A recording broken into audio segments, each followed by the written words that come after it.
panic. I am. Yep.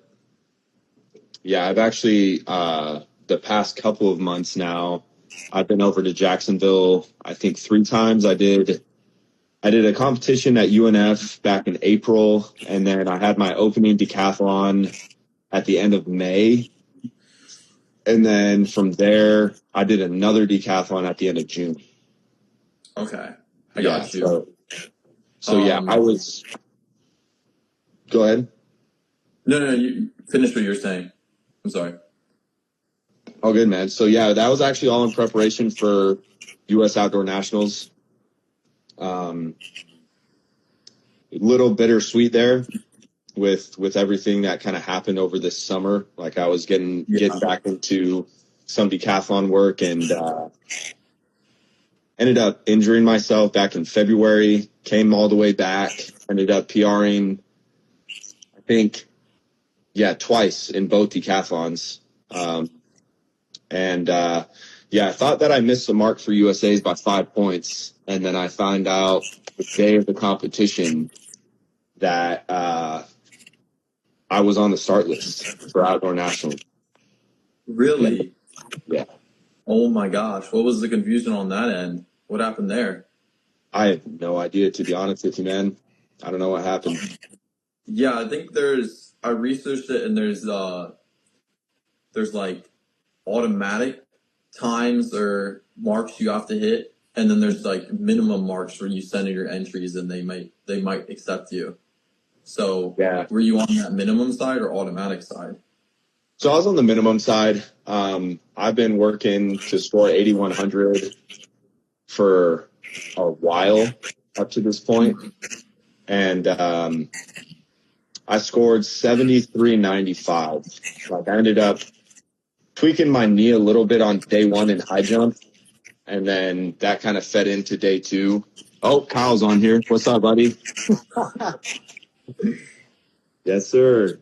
But yeah, no, it was interesting to say the least. I'm going to be coming back next year. I feel like I was robbed a little bit of the anticipation, but at the end of the day, like I know it's important to earn it more than anything. And next year I'm coming back with a different kind of mentality. Yeah, for sure. I mean, if you were qualified to USATF, and I want to say you're 1 year out of what are it's a little weird because the academies are, you consider academy like as school? Is that like?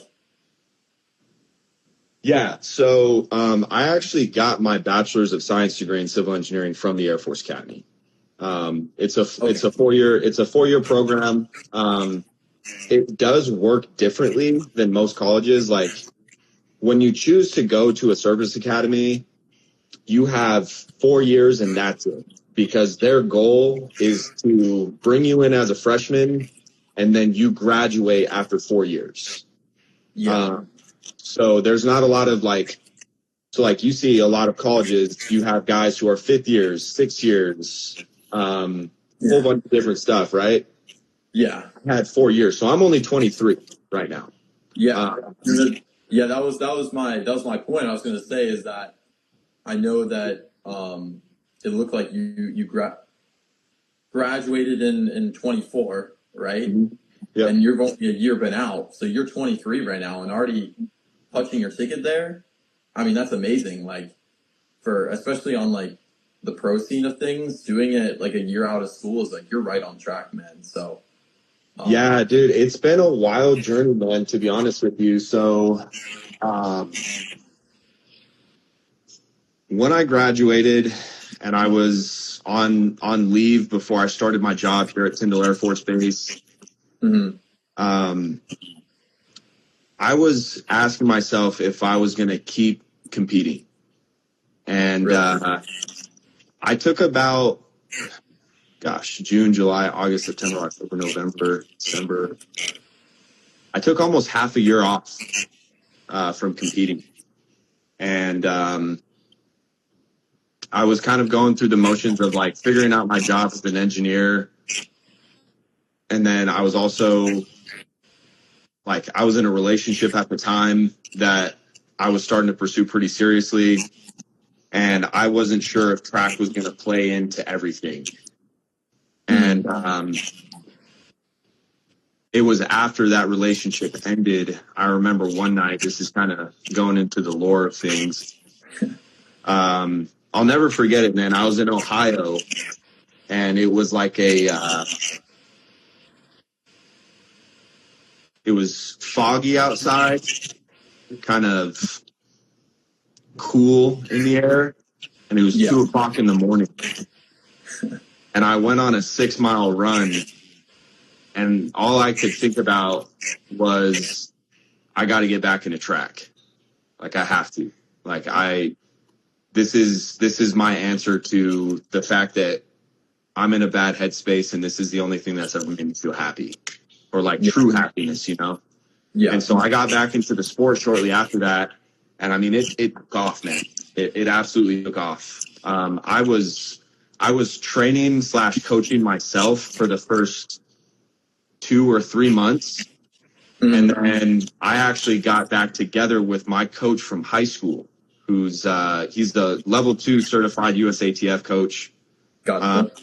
And I started getting on his program, at least with sprinting and things like that. And it took off, man. Like, I PR'd twice. I've improved my personal best in the decathlon by 200 points up to this point. Yeah. And I think it's definitely trending upward. It's going to be a work in progress. You know, like, I work a full-time job as an engineer, so it's not like my everyday life is training day in, day out. But if you think about it, my life currently is wake up, go to work by 7:30 in the morning, finish my job at 3:30 or 4, and then I'm either at the track or I'm at the weight room. Yeah. And I'm spending 3-4 hours after work putting in that work to keep this dream alive. Yeah. And yeah. I think what a lot of people don't realize is that when you try to go pro in track, there's a lot more dependence on what you're willing to put in rather than what a team is willing to put into you, and like a team investing in you, because it's not just about the dollar bills. It's about having a training facility that you get to go to every day. It's about having athletic trainers, you know, tend to you when you need to, whenever you want to, having the recovery stuff that you need. And you can take the money part of it out and you can put that to the side, but it's still a mental grind. Like, track guys that go pro, you hear stories all the time of just burnout. Like, it's just how can you fight the burnout? And it sounds like you hit that at one point. It sounds like you definitely hit that at one point, but you're learning techniques and things to help you out that'll help manage with that burnout. So that's pretty cool. Yeah, honestly, I think the reason why I was feeling burnout was from my college experience. Like, you noted out there, I have 5 conference rings. We were very, very successful when I was in college. 3 of those conferences, I won the event. And yeah, man, I was burnt out. Like, I was ready to be done with college life. I was ready to be done with, finishing my engineering degree, because there were so many nights where I was awake until 2 o'clock, 3 o'clock in the morning, grinding on projects, making sure that I was being the student in the student athlete part of things. Yeah. Like, and it's even more accentuated at an academy, because not only do you have school and sports, but you also have military obligations every day. Like, my room had to be in a certain order every day. I had to be up at 5 o'clock in the morning 3 times a week for a lift. Like, that's how we had to fit things in. And it was exhausting. And I was like, man, dude, like, maybe I should just go get into triathlons. Maybe I should do this. Maybe I should do that. And every single time I thought about going to something else, that jersey right there kept looking at me. Right on. And I just kept looking at it. I was like, man, I'm not done yet. Yeah. There's this forgot, I don't know who exactly said this, but it's a major like philosophical like kind of headspace to get in, and it's a lot of people right before they get what they want, they give up because progress isn't linear, as we both know. And the harder you get up, the harder you climb up the mountain, the harder it is to take that next step. And so you can be right there next to the top of the mountain, but there could be, like you just mentioned earlier, there can be a bunch of like fog. Let's just, put this in some kind of like, just picture this in your mind. You could be right there at the top of the mountain, but there could be a bunch of fog surrounding to you, so you don't even know you're right there. And all it takes is just you taking that next step, and then you realize, oh my gosh, I was so much closer than I thought it was, but it felt like you weren't. So it sounds like to me that was something that you had to learn to like trust yourself and have that kind of self-confidence to like not only take a break from the sport and come back to it and know you were going to get to where you were, but also even get any better. Because I think that's so hard as it is. Being a track guy, I don't care if you're a long distance guy like me. I don't care if you're a decathlete like you, a sprinter, a hurdler, a thrower. When you take a break from the sport, since it's so performance heavy, like it's so individual heavy, it's not like you're going to step back on the track or step back on the field or anything like that and automatically get to where you were. Like a lot of people that take a break from the sport, they're just fighting to get back to where they were in their prime or quote unquote prime. So, and it sounds like you had a crazy prime in college, like 3 times Mountain West champion, which is no joke itself. Like you were a dog in college. I don't care what you think, you personally think about yourself, but a lot of people see a crazy athlete in you. So that's kind of what I got to say about the situation there. Yeah, no, man, I really appreciate that. Yeah, sometimes you get lost in perspective, right? You get lost in where you see yourself wanting to go and where you were.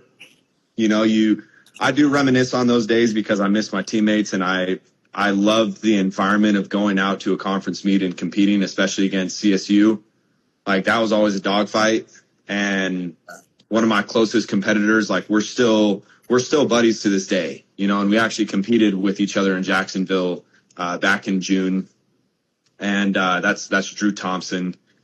And it's the decathlon is such a special community because when you join the decathlon, it's so much different than the folks who, they're just individual sport athletes, right? Like they just run the 100, they just run the 200. When you're in a decathlon, you can't hate the people that you do it with. Like you build a brotherhood there because you're all going through suck. And like everybody gets that, where not every single event's going to be great, but if you can keep coming back and all right, yeah, man, maybe shot put wasn't great, but you know what? I'm going to come back and I'm going to high jump well. And then you have these guys coming together and you just build off of each other. And so that's the decathlon community is my people. Like I get them. And it's also helped me expand my mind in the world of track and field because the decathlon touches so many different points. You're a little bit of a sprinter. You're a little bit of a jumper. We all try our best to be a good thrower. We know how that goes. We're not all big men, but we can make it work, right? Yeah. And then we learn how to be distance runners, even though our bodies are a lot bigger and a lot heavier. And it's really special. And part of going back to getting back into the sport, one of my New Year's resolutions was actually to start my social media because I didn't really have time for social media in college. And so I've only been building my social media since January. And it's been through that outlet where I was like, man, you know what? Like, I know what I'm doing with my training. This is going to be a documentation of the process, but then this is also going to be a way to get creative and meet people. And like, I have learned to build my community, meet people at different meets, connect with them. I pole vault with a guy in his backyard. Like, that's where I go and I pole vault. Like, I don't just go to some track and pole vault. Like, I go to a guy, he's got a family, and yeah, you know, it's crazy how when you take a risk, the scary part is the unknown thing, right? But the beauty of it is that is where you got to kind of let go and be like, all right, you know, where's God taking me with all of this, right? Yeah. And sure enough, like, things just started to fall in line. Like, I was being intentional with my actions. Yes, I was training every single day, but it was the work that I was putting in, realizing that, yes, I may be alone in this right now, but I know that it's going to bleed into something better. And so pouring in what you want to get out is super important. Like, it didn't just happen overnight. Like, I wasn't immediately good at pole vault again. I wasn't immediately good at hurdles again. I wasn't immediately good at long jump. Like, I had to work those kinks out and that rust. And I kind of did some rust busters and things like that in the indoor season. And it helped me gain my confidence. I mean, with my background with, you know, competing, like, I know I have confidence. Like, I know I'm a champion at heart. And if I go to compete somewhere, I'm going there to win. Like, I want to be amongst the highest echelon of athletes that I compete with. And it just all kind of fueled fire, you know, because I look up to a lot of elite athletes, people who are Olympians, and I try to model myself in a way in their training styles and just learning the process. Like, track and field is such a process sport. And things, like you said, things don't happen overnight.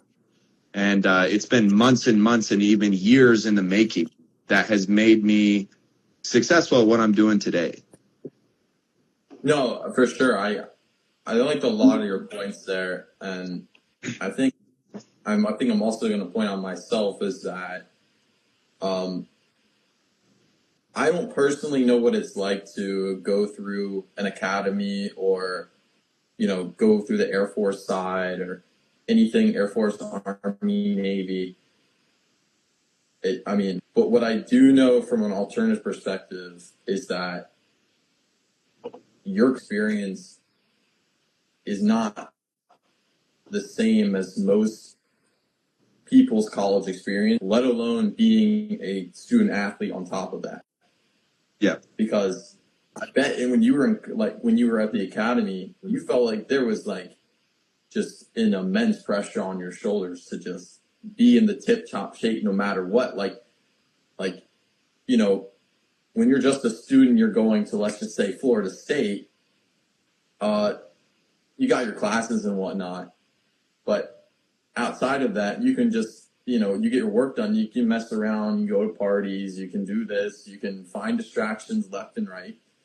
If you're a student athlete at Florida State, you know, maybe you got school and you got practice outside of that and you got to, travel on the weekends, but you can still find time to go do whatever you want to outside of that. You know, most student athletes at schools, there's a stereotype that they're going to get into trouble, but most of them,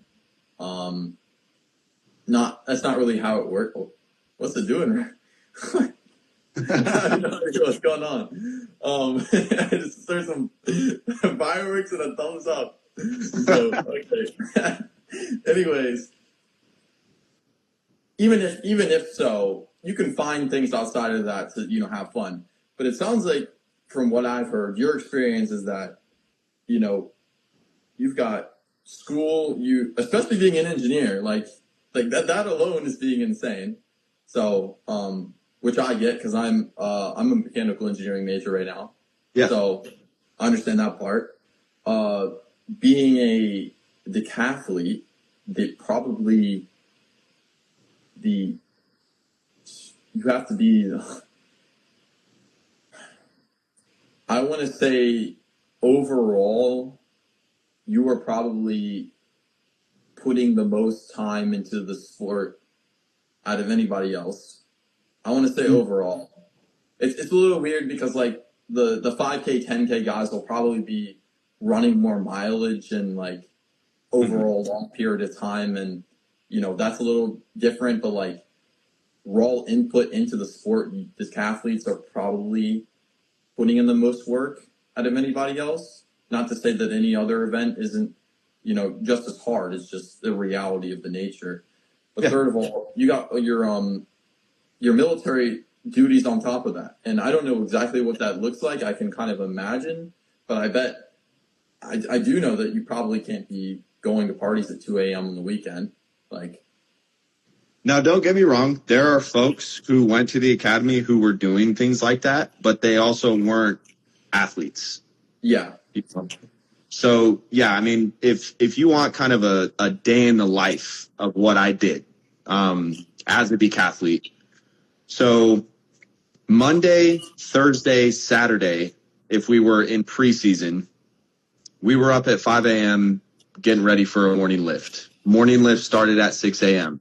It was about a mile walk to get from the dorms that we stayed in down to the field house where we trained. And it didn't matter if it was snowing outside and it was 10 degrees. We had to be there. And so after we finished lift, from 6 to 7:30, I would have to be in class by 8 a.m. I would go to class from like 8 a.m. to 1:30 usually. And that was a lot of engineering-based classes, core curriculum, whatever. Mm-hmm. And then I would get finished with class, take off my uniform, put on my athletic wear, go down to practice, which was another mile and a half walk.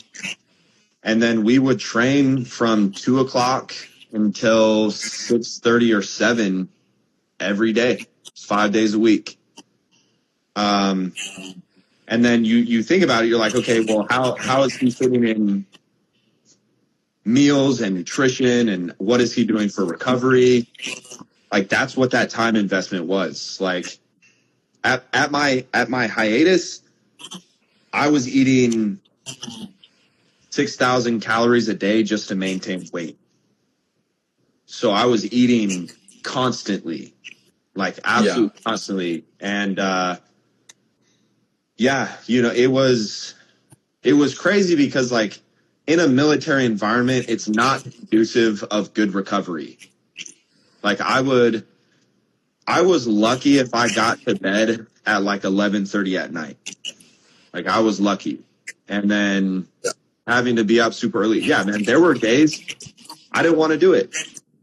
I didn't want to do it. I wanted to stop. I wanted to tell my coaches like, oh man, like I'm feeling sick. I don't want to go down to practice. Yeah. No, you as a decathlete, you can't do that. Can't do that. Because you'll miss that rep of that event. Like Mondays was distance running / throws work. Tuesdays was long jump and javelin or whatever. And then Wednesdays was like a hurdle and pole vault day. And then Thursdays was a sprinting day. And then Fridays, if we were in preseason, it was a hills day. And then if we were in season, that was usually our travel time. And so, yeah, man, it was just constant. And then during the summers, like once school is over, that's another thing that's different. So we actually break our summers up into 3 blocks. One of the periods is like leadership style training because we're training to be officers. The second portion is like a summer break. And then the third portion is some form of military training. So realistically, out of the whole year, we get 2 weeks in the winter, a week in the spring, and 3 weeks in the summer. 6 weeks out of the year. Yeah. Yeah. Yeah. Yeah, for 4 years straight. That is absolutely insanity. Yeah, and then on top of that, like, when you don't get to have a car until you're a junior.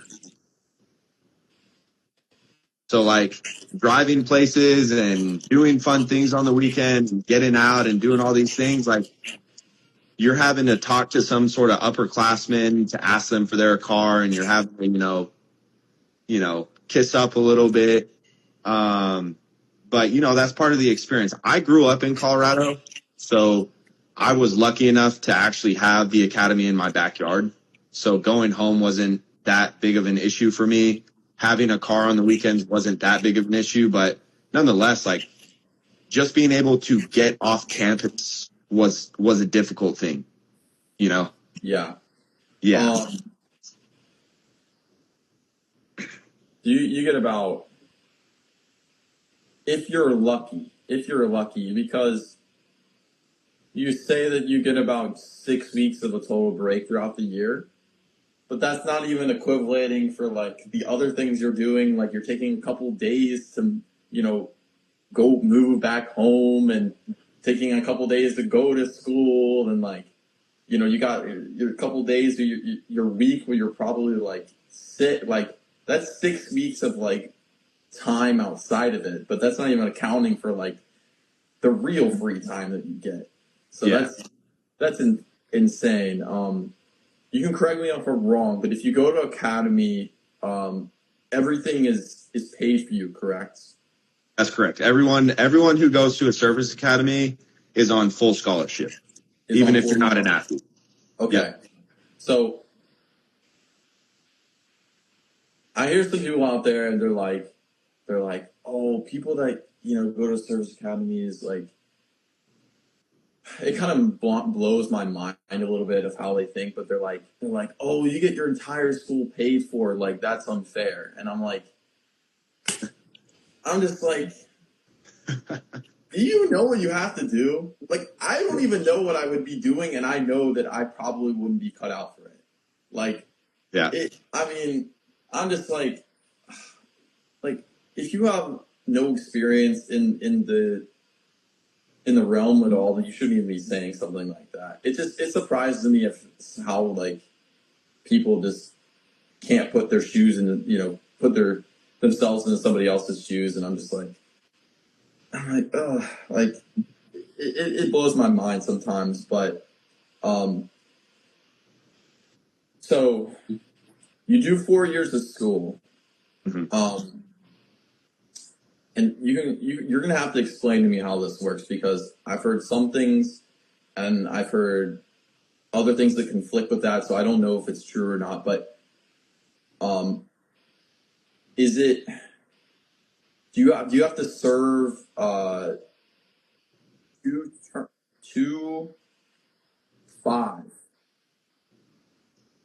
Okay. Let's break down how that works. So obviously you're not away right now. You're still in the US. So you just want to like, break it down really quick, just explain really quick how it works. Yeah, so the way it works at the academy, once you reach your junior year, you commit to the Air Force. Basically saying, I have made my choice to stay committed to commissioning as an officer. And then once you commission, your timeline starts. And you have 5 years after you graduate from the academy to serve as an officer. Okay. Now, in that, like I am scheduled to deploy to the Middle East next October. Okay. So that's kind of the way active duty and deployments work. I could get into a lot of military vernacular that kind of just goes over people's heads. But to keep it simple, when you serve or when you go to school for the 4 years, you then have 5 years minimum service commitment. A lot of people call it the 5 and dive. where you spend 5 years and then you get out of the Air Force or whatever. I've seen some folks do that. A lot of people who end up being successful in the military will continue their time in service. I plan on, going 10 years plus, just because I resonate with the military community a lot more than the public community, just because I just respect how people work. I like the system of it. It's opened up doors for me to be successful in what I do with track and field. And so, I have a really, really great commander. And anytime I tell him I want to go compete, he's like, sure, absolutely. Go out there, represent our squadron, represent the base that you work for, and just go show out. With this bobsled thing, for instance, I'm flying out tomorrow, even though technically I should be at work, but I have the support from my community of people saying, hey, man, that's a really great thing you're doing for the Air Force. Go do it. Yeah. And so what a lot of people see the military as, a lot of people think it's very isolating, and people don't get it in public. Like, when you're in the community of people, you end up meeting some of the most supportive people of your dreams and aspirations outside of your military career than anybody you could ever meet. Like, people that you end up meeting in the military ultimately want the best for you, and they want you to be successful, and they'll do anything they can to support that. So I've been super fortunate for it. I'm super thankful that I don't have to worry about college tuition. I'm paid very well in my job as a 23-year-old. And so there's a lot of things that, I could have said the academy sucked, but then I would be lying to you, because if I didn't go through that for 4 years, I would not be who I am today at all. There's just no way. Yeah. It taught me so much. It taught me aspects of, being a good man. It taught me aspects of having accountability and owning up to mistakes that I've made in my life. It's taught me to be accountable to not only myself, but other people. And when you show up day in and day out, even when it sucks, you have people who are going through it with you. And that just makes it so much better, And so I've been really thankful for the whole process, and the fact that I get to continue my athletic ambitions, and that I've been able to make an impact in my community, not just from a military standpoint, but, I've become a coach, and I have students now who are learning to be, great discus throwers and things like that. It's been great all around, man. I mean, it's awesome. Yeah. I see. This is why I like, um, Go ahead. no, you're good. I was gonna say, this is why I like getting people like you that kind of shines a light on an alternative perspective of what a normal stereotype of going into the military is, whether that's academy or service afterwards or something like that. Because, at least in my opinion, I've heard a lot of people try and make it so that, you go into the military and it's really harsh and nobody wants to see you do well. But it sounds like it's kind of the opposite for you. Yeah. And that's really cool, because it's like, well, who am I going to trust? The person that has been in the academy for 4 years and is going to go to active duty next October, or some random, Joe Smo that thinks they know what they're talking about, but, doesn't really. So, but yeah, I have a question for you specifically, and that is, how do I put this in the right way? With the high schoolers coming up in the sport, especially in the decathlete, and with roster cuts and roster limits happening now, and with NIL and stuff like that, how would you give them the best guidance or advice to try and figure out to maybe follow in your footsteps a little bit and try and pick the best school for them or pick an academy or something? But anyways, if you want to shine the light on them, because I can't, I can give a good analysis of recruiting overall, but I don't know exactly how that goes being a decathlete specifically, because obviously you need to be versed in so many different events. It's like, how does a high schooler able to compete such high level in all these different events? So maybe if you want to combine your high school story with a little bit of advice, that'd be great. To shine some light on, some kids that'll be watching that want to get into the decathlete in high school or are trying to pursue a college career. So. Yeah, well, man, that's a great question. A very in-depth question. And I have taken a lot of time to think about that because the college atmosphere has changed a lot. Even since I only graduated a year ago, and there's been drastic changes in just the year that I've been away from college and outside of the NCAA environment. And one of the things, if you're just trying to go to college and you're trying to be an athlete out of college and you're trying to be successful and you're trying to show yourself and present yourself out there,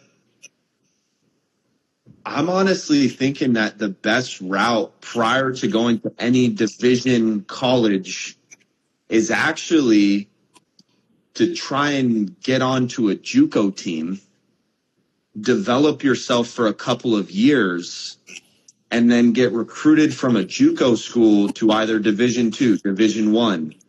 Because what we're seeing more and more is a lot of people from Europe are coming to the United States to train and compete at the NCAA Division I level, and they're much more developed, older, and are taking a lot of the recruiting spots in college, especially in track and field. Track and field specifically is one of the highest international recruiting sports in the country. Yeah. And so I'm starting to think that as young athletes, like we're meeting a lot of college coaches, especially since I've been in the realm professionally. A lot of coaches aren't even considering high school athletes anymore. Yeah. Like they're looking at who's entering the transfer portal, who's doing this, who's doing that. You have to be, well, let me go into this. So I'll dive into my story and then I'll build this into other things. Okay. So when I was in high school, I grew up as a seasonal sport athlete. I played football in the fall, and then I played basketball in the winters, and then I ran track in the spring and summer. It was my sophomore year of high school where my mom told me that I had to make a decision about what sport I wanted to isolate. Because I told her, I said, Ma, I want to go Division I in some sort of sport. Like I've always had that in my heart and in my mind from the time I was a young kid. And she said, well, Braeden, you're not playing football. And that hurt really bad because I was a football player. I was a quarterback for 13 years prior to that point. And I was also one of the highest recruited athletes in my state as a freshman in high school. Mm-hmm. That got taken away from me. And then I realized, I was like, man, yes, I'm a tall guy, but in this sphere of basketball, I'm not that good. Like, yes, I can jump. Yes, I can, go basket to basket, and I have tons of endurance, but basketball just probably won't end up working out. So then I was like, man, well, I remember from playing football, nobody could catch me. And so I chose track. And I started competing and training in track and field all year long from the time I was 16 years old until I ended up getting recruited to college. And I didn't start to become a decathlete until I was 17. So after I had finished my junior year of high school, I kind of became known. Like, it was kind of crazy, my story, how it went, because I went from being basically unknown in the nation to one of the highest performing decathletes in the country in the span of 2 months. Yeah. Like, I went from being a complete unknown to somebody that was known on college recruiting radar, like, overnight. And it was the fact that I did so many sports in my childhood that made me perfect for the decathlon. Because prior to doing the decathlon, I was a 300-meter hurdler, I was a long jumper, I was a triple jumper, I ran on all of our relay teams. Like, I was kind of what do they call it? I was a Swiss Army knife on my track team. Like, I could throw, I could run, I could high jump, I could do distance stuff. Like, my coach could literally put me in anything, and I was there to do it. And then, pretty much, exactly. Now, granted, when I was in high school, I was not great. I mean, I was pretty good at long jump. Like, I was a 23-foot long jumper in high school. And then I was pretty good at the 300 hurdles just because I was good at the 400. But when I started doing the decathlon, I had only competed in 2 out of the 10 events total. Like, I'd never thrown shot put. I had never pole vaulted. I had never thrown discus. Like, the only events that I had ever competed in was long jump and the 400. Those were the only 2 I had experience in prior to that point. When I made the transition to the decathlon, I was training twice a day, every day, and then I won state, I won regionals, went off to nationals, finished 6th place at nationals, and then it was when my senior year started that a lot of colleges started to reach out to me, and I had official visits planned to go to a bunch of different schools, whether that was public, but then at the end of the summer of my junior year going into my senior year, the Air Force Academy reached out to me, and, Coach Scotty calls me and he has a very stereotypical voice, and he goes, "Hey, Holcombe, like, we want you to be a Falcon." And, being a kid from Colorado, I thought that I knew everything about the academy because you hear stories about it, and oh yeah, Glenn's on here. What's up, boy? That's one of my boys. And I thought I knew everything. Well, what ended up happening is I got invited for an official visit, and after that weekend, I ended up meeting my head coach, and I was like, man, dude, this is it. This is it for me. Like, I know that I want to go to a service academy. I know that I want to compete in Division I athletics and represent them. And I know that I want to have a military career. And so I ended up dropping all of my public school offers. I went on one other visit. I went out to the Naval Academy just to see what other service academies had to offer. Mm-hmm. And it was shortly after that I knew it was a no-brainer. Like, I need to go to the Air Force Academy. I need to stay home. And I think I can make a genuine impact on my track team, which ended up happening. So no doubt. Yeah. And COVID happened my senior year. So we showed up, we were masked up, we were doing everything with masks on for a long time.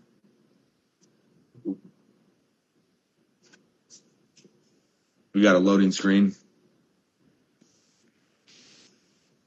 I had a few Division II schools. South Dakota State wanted me. Wyoming wanted me. A few schools in California that were Division I wanted me. I think it was either Santa Barbara or Berkeley, maybe. Uh-huh. But yeah, no, it really was Air Force. Like Air Force was everything. And if you look at it from a scholarship standpoint, track and field gets virtually no money. Yeah. Like even the best athletes don't get any money. And so now I'll transition to NIL and things like that. So when NIL came out, we were not allowed to join NIL at the academy because as someone who's in the military, you're not allowed to endorse other companies that might be of a conflict of interest for the government, right? Because the government is supposed to be unbiased or impartial. So we were not allowed to take advantage of NIL. Now, I made money. I mean, it was kind of pocket money at the academy. Like when you get paid as a freshman like $500-600 a month, and then your sophomore year you get paid like $600 or $700, and then $800. I think the biggest check I ever got in a month was maybe $1,100. Mm-hmm. So you do get paid while you're at the academy. That's another thing. So not only are you going to school for free, but you do get paid a stipend every month. Now, technically, the academy does provide 3 meals a day.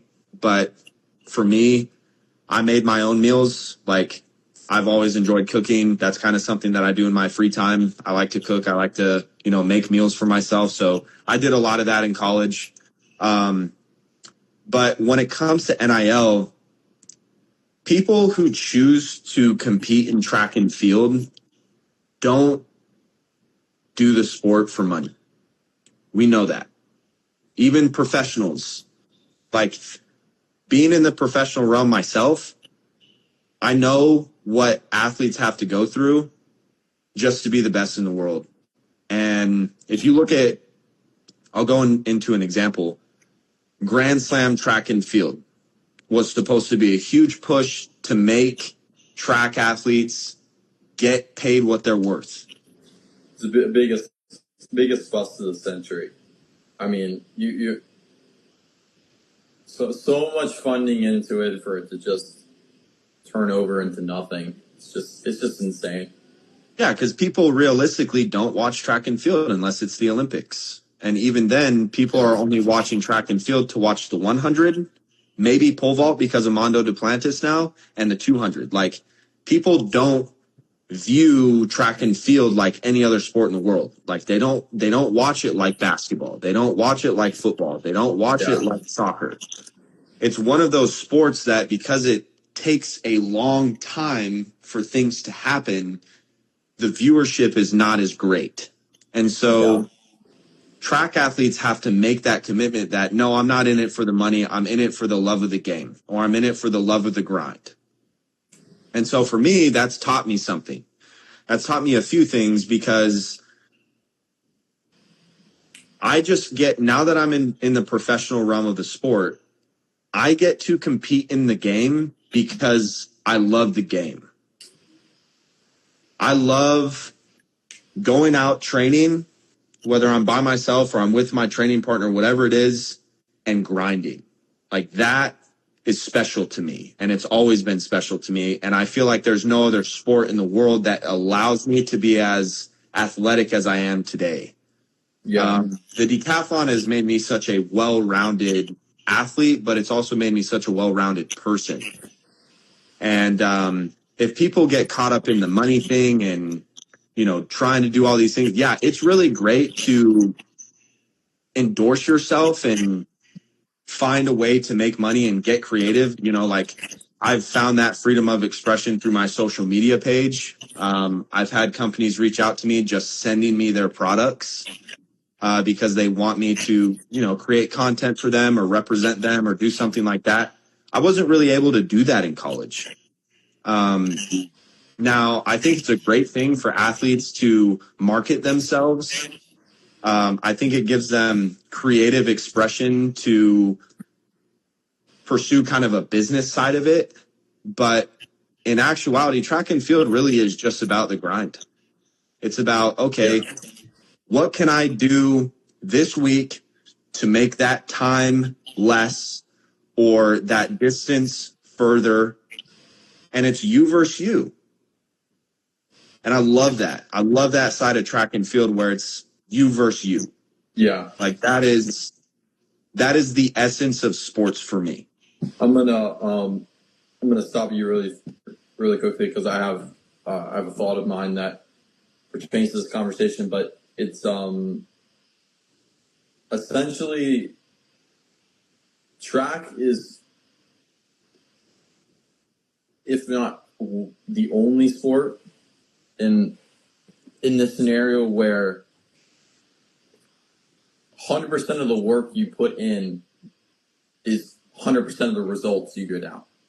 Yep. Like, you can take football per chance and you can say, oh, you can get in the weight room, you can get stronger, you can get, you can do some speed work and you'll get faster and you run a better 40 time. And there's certain elements of other sports where, yes, if you put in your training, you'll get certain things out of your performance level back better and enhanced. But track is literally the only sport where if you don't go out there and train every day and you take off 3 months and you come back, you're not going to be at the same point you were before. Yep. And track is also one of the only sports where you can train for an entire year and somehow still not get any better. Like, yeah. Like, you could train for entire 3 years and still not get any better. Like, the guys at the top end, man, there's some guys like that I know in the 800 that are running pro level times, but they haven't PR'd in like 6 years. Yep. Like, you can take as much time as you want and you can put in the work, but unless you're taking that work and you're breaking it down and making an analysis of it and you're like, oh, this is what I've struggled on here, oh, this is what I did great here, you're not going to really ever reach your max potential. You might improve on a day-to-day basis and you might say like, oh, today, let's just say I did like a workout at like 6 by 60 sprints or something. I don't know, something like that. 60 by 60 acceleration or something like that. And you can take that same thing and the next day, let's just say you remove recovery out of the process. Let's just say, your body is fully rested or whatever. The next day, you might see a little bit of, progress on that. But it's not like the next day you take that and the next day all of a sudden you're running in a PR in the 100 or 200. No, it takes a cumulative amount of that same workout over years and years and years to get to that point. Mm-hmm. And it's like you were talking earlier, a lot of high school kids, or even college people for that matter, they'll get into the sport and maybe not such the advanced guys, like the D1 guys that are, running sub 4 in high school and then going and immediately making impact at the national level in college. But those, Division 3 guys in track or whatever, they won't give it enough time, marinate it. They won't give it enough time to like really settle in and get to where they want to be. They'll be like, oh, it's been 6 months. I haven't really gotten any faster. It's time to hang up the spikes. Like, dude, no, that's not how it works. Like, yeah, I mean, you found success in the sport early on in a standpoint of like you actually putting 100% effort into it and then it building upon it into a level where you were able to go to college and now pro. But you were already doing all of these things before you even got into the sport, but you didn't even realize. Like, It's Yep. not like you were like, a kid that played like Xbox every single time when he got from home and just like decided the next day, like, oh, I'm going to try out for track. Like, no, like you were doing everything a decathlete does. You just didn't even know you were a decathlete. So, Yeah. That's kind of something that I feel separates me from a lot of people. And I think it's the reason why I've been successful is because I found more enjoyment going to the gym than sitting down and playing a video game or going out on the weekends and partying with friends in high school or, getting in trouble. Like I had more enjoyment in the silent hours working every single day because I've always had a goal in mind. Like I'm very thankful that my family has been oriented that way. I think a lot of it does have to do with your parental influence and what your environment is while you're in high school, like what your parents do and do not allow you to do. I'll tell you, I showed up 5 minutes late from a study session one night in high school, and my mom made me run to and from school for 5 days because I was 5 minutes late. Like that was something that my mom did for me to discipline me. And yeah. that's what it comes down to. That there's the principle of learning discipline is one of the most important things that I think any athlete can harness. When you have discipline, that breaks this idea of quote unquote motivation. Motivation only gets you so far. Discipline is what gets you through the days when your mind tells you you can't or you don't want to. And there's a principle that David Goggins talked about. I know this is going to seem cliche, but he said in his book, when you feel like you've reached your top end, you still have 30% to give. Yeah. There's always more that you can take out of yourself. And I've come to realize that, like I blew up my hamstring in February. It was the first time I'd ever injured my hamstring, first of all. So that was a culture shift. And I told myself the next day after nationals had ended, I said, I'm going to come back better. And it's your mentality that you have in any sport that you do. It doesn't matter if you're a football player. It doesn't matter if you're a basketball player. It doesn't matter what sport it is. Sports is an activity. It's not your life. It's not your identity. But sports is fundamentally important because it teaches you things about life that go beyond the sport. Yeah. It teaches you discipline. It teaches you accountability. It teaches you how to get through things that suck. Practice sucks. You're putting yourself through pain. And there's this idea that there is purpose in pain. And if you can learn that side of it, that is going to make you successful in any realm of your life. And I've learned through time, especially because I have to balance my military career and my professional track career. Yeah, man, there's days that suck at the office and I'm having a hard time and it's hard to get out of that funk. But then I say, you know what, man, I got to put my shoes on. I got to get in the car and I got to go to the track because there's an end goal in mind. And if you have an end goal in your head and you start to tell yourself enough that that end goal matters, some people call it delusion. Other people call it commitment. I'm going to say this. It's only delusion if it doesn't come true. Right. Like you're essentially manifesting it into reality. Every day. Every single day. It's one of those things that okay. Hold on to the thought for a second and Yep. we'll come back to it in a second. Yep. If you take that same energy and you apply it to everything in your life, your whole world will change. It's Yep. just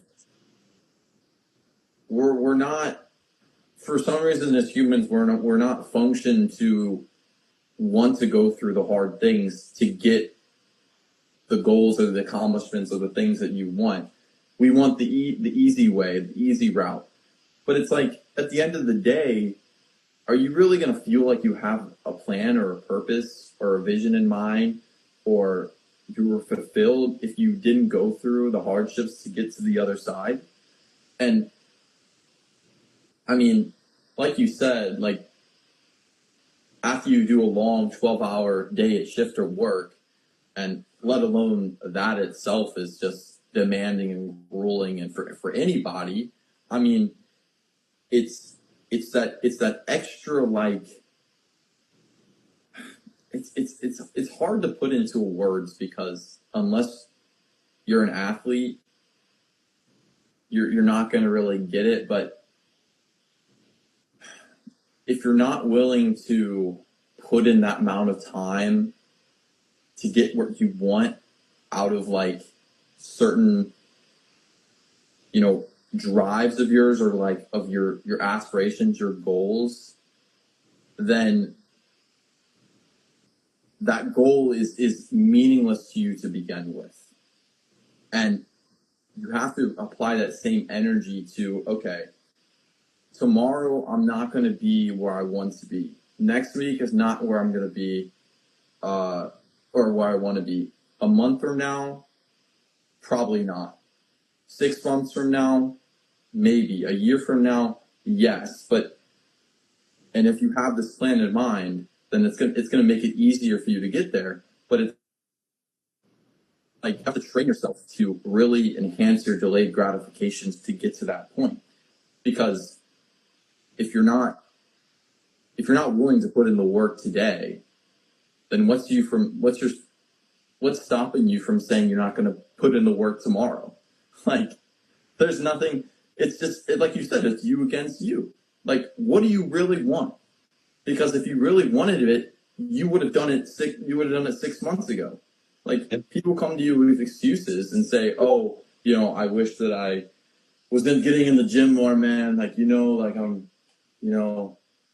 just I have no motivation. Like, I'll have to drive." And it's like you don't wish you were in the gym, because you don't wish the other things you were doing. You don't wish the hard days on you. Like, what you wish is a magical potion to make you look spectacular all of a sudden. That's what you wish for. You don't wish for that. So that's at least my kind of like perspective on what it takes between motivation and discipline. And I think it's hard for somebody that doesn't find themselves in extracurricular activities, especially sports, to figure out that same kind of mentality. Because unless you're put yourself in that position, unless you have your back against the wall, right, you're not gonna go into overdrive and really think about that. But yeah, anyways, you want to take a little bit of an end to that conversation there. So Yeah, I mean, you hit on some really, really good points. I was actually having a conversation with one of my teammates recently, one of my training partners, and he was having an issue committing, taking that next step, right? And the way that I've learned to look at it is like, I'm from Colorado. I lived around a lot of mountains my whole life. You can look and see a huge mountain in front of you, right? yeah, You can either turn around and walk this way because it's comfortable, or you can turn around and you can take the first step towards reaching that mountain. There's two sides of that. And I learned this actually from Marcus Luttrell.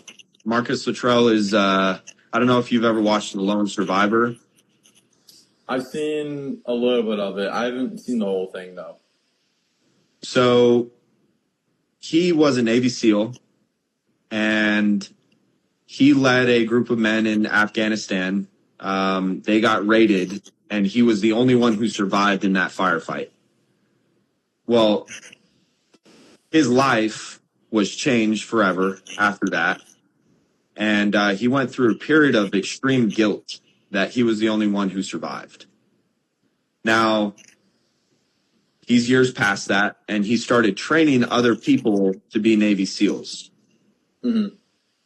And there was a guy he was training who went to BUDS, basic underwater demolition school in Coronado, California. And they had to do a mile swim in the open ocean. It's cold. You're beat down. You hate it. You're going through all this pain, right? He gets a half mile out of this mile swim, and he quits and swims back to the shoreline and quits. Marcus looks at me and said, so you're telling me you swam half a mile, made it halfway, and you swam half a mile to quit when you could have swam half a mile the other way and finished? Yeah. That principle has stuck with me for my whole life. Ever since I heard that, I have kept that principle. That's like the reps when you're running. That's the reps when you're at work. Finishing through. And you apply that principle and you start to think, okay, that's a very simple idea, yet so hard to master. Because it's that delayed gratification. You can already see what you know. It's scary to see what you don't know. Yeah. He could have finished that swim. Yeah. And so it's taking that step, taking that risk, putting yourself out there, and just realizing that something really, really, really good could happen to you if you choose to take that risk. Yeah. I'm gonna say quick something, and then we're probably gonna have to wrap it up after that. But I like how a lot of people on this world, doesn't matter where you come from, what you do, if you're an athlete, you're a non-athlete, in anybody's life, there has been decisions in the past where people like you and me, anybody, I don't care who you are, you look back at your past and you think about all the times where you were hesitant about taking a risk, and either one, you didn't take it and you have regret about the decision, or two, you did take it, it paid off tremendously, and you're like, wow, I'm glad that I took that risk. Or three, you took the risk and it didn't pay off, but you were like, man, I'm glad I went for it anyways. Mm-hmm. And yet you look into your future, and the number one option always for even you and me, as much as we are hard about our own lives and about our goals and our aspirations, even the guys with the strongest mentality, we're still scared at times to take risks. Even though we have seen many times in our past lives where we're like, in any scenario, it didn't matter how it went, because we either A, it went well, B, we learned. Like the third option that we think is the worst option is somehow the option that we always want to go to first. So that's kind of my opinion on it. But if you want to maybe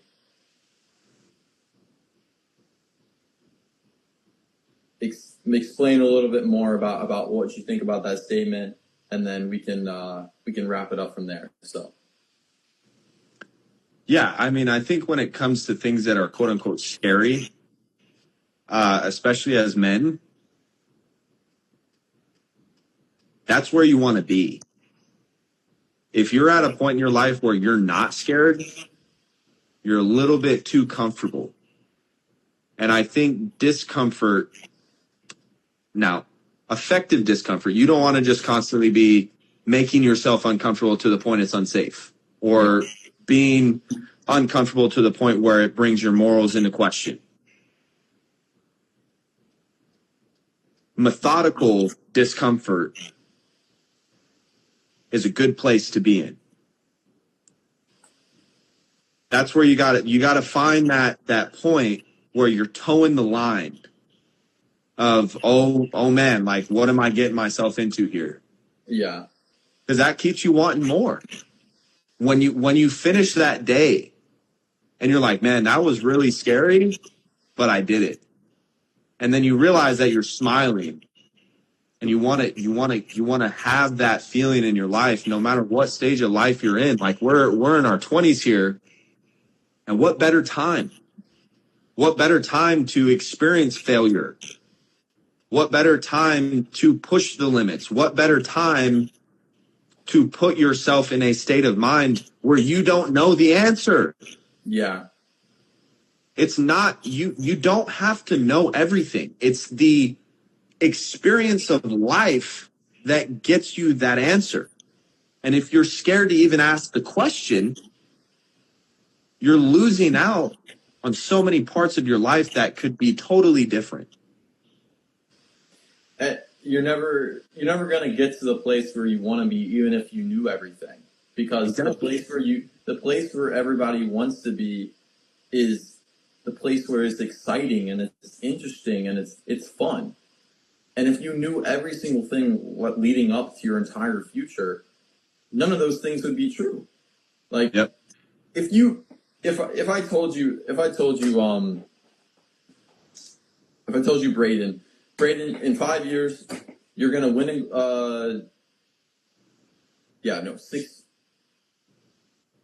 six years. I think, okay, I don't know the exact dates, but 5 years from now you're gonna win a gold world championship medal.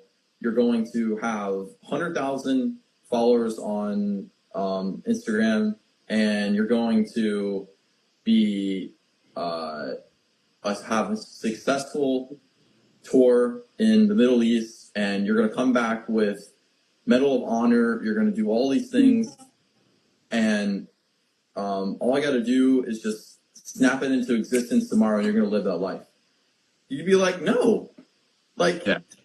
no, because I don't like. What's the fun in that? Like it's and plus I wouldn't even earned it to begin with. So Yeah. I mean, you gotta can tell me go that I'm wrong. That's at least what I would think you would say. But yeah, you have to earn things. You have to be intentional with your day. And there's a few things that I want to touch on here, just because this is practical skills. I've cut out drinking from my life completely. It's not conducive to what I do with my life. When it comes to recovery, getting adequate sleep, anywhere from 7 to 10 hours. You got to go to bed early if you're going to wake up early. You can't burn the candlestick on both sides. You have to start surrounding yourself with people who want great things, not necessarily people who want great things for you, but they want great things. You have to surround yourself with that circle of people, even if it's small. When it comes to, supplementing your body and nourishing your body, eating the right foods, taking the right supplements, like I take every single day. I wake up in the morning and I have glutamine, collagen, creatine, whey protein, and I mix that together with banana, mixed berries, and milk. That's how I start my day. I build a foundation to start my morning, and I only go up from there. I don't start at negative and go down.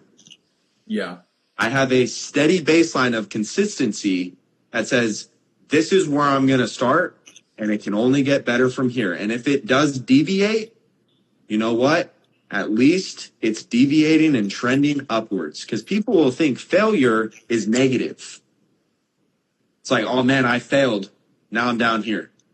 No, failing forward and learning the principle of failing forward will bring you to these higher tiers. So yeah, man, there's some fundamental things like breaking the mindset of I don't want to do X thing. I don't feel this. Take that out. You got a little voice in your head saying you don't want to do things. That doesn't matter. Yeah. Like, I show up to the track and my body says, man, I don't want to run 200s all out. I don't want to, but I'm going to. Yeah. It's that distinction. Yeah. I'm gonna end it on this statement. And this is something that you should carry on through your entire life. I don't care what it pertains to. Thoughts are temporary, feelings are temporary, actions are forever. Yep. You can think all you want, and you can stand there in the corner, and you can think for your entire life, but you did absolutely nothing. So, but we're gonna end it on that note. I feel like we could talk for hours. There's just so much we could dive into. We didn't even really get into decathlete stuff specifically and workouts and stuff like that. So we'll definitely have to run it back again sometime. Absolutely. Obviously, when you're not busy with all the things that you have going on. But yeah, this was really fun and some really great insight